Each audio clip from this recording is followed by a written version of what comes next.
Hello, I'm Dr. Steve Taylor and I'm going to be talking to you about National HIV Testing Week leading up to World AIDS Day on the 1st of December.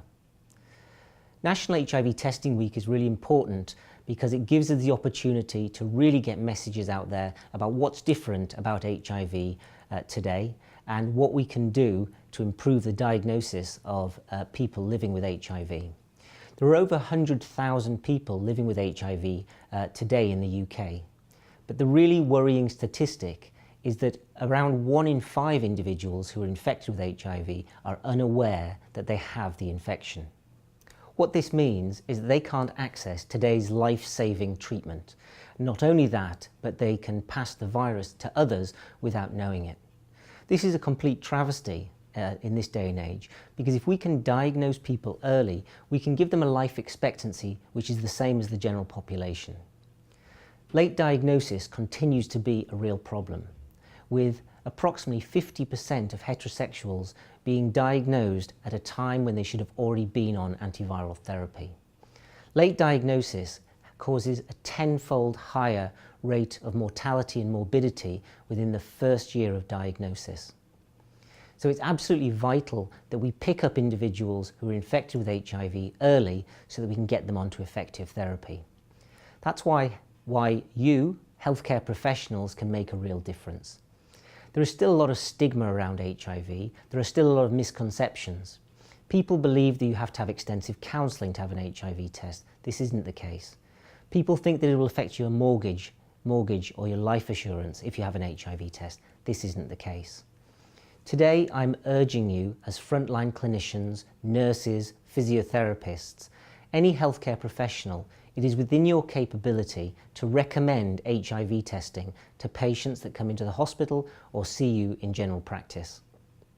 It's as simple as, in our hospital, HIV tests are routine, and we're going to do that along with a whole load of other blood tests. When it's offered like that, virtually nobody refuses, and you could have saved somebody's life. A recent study, called the Partner Study, studied around 900 couples in which one partner was HIV positive and the other was HIV negative.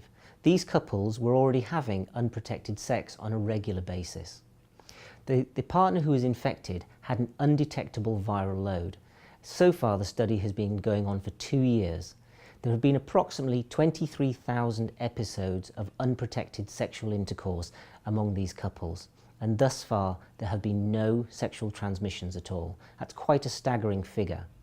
So you are much more likely to become infected from an individual who doesn't know their diagnosis, who is not on treatment, than you ever are by somebody who is HIV positive and on treatment. Of the 100,000 people who are living with HIV in the UK today, around 1/5 or 20,000 people don't know they have the infection.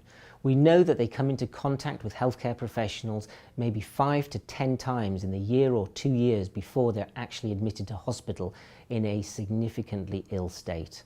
This is the time when we can diagnose people early. We should be testing people when they come into accident and emergency or in emergency medical admissions units if the prevalence of HIV is greater than 2 in 1,000 of the local population. It certainly is around the Birmingham area, with rates as high as 4 in 1,000 in some parts of Birmingham. If you look at men who have sex with men, the number is even greater. 1 in 20 men who have sex with men is currently HIV positive in the UK. Black African men, the number is as high as 1 in 50. And looking at Black African women, the rates are as high as 1 in 23 Black African women in the UK are HIV positive. So we must be vigilant, and when somebody comes into the emergency department or EMU, we need to be thinking, could this person's symptoms possibly be related to HIV? And if they are, we need to be recommending testing. We need to be selling the benefits of testing. HIV testing does save people's lives. Thank you for listening.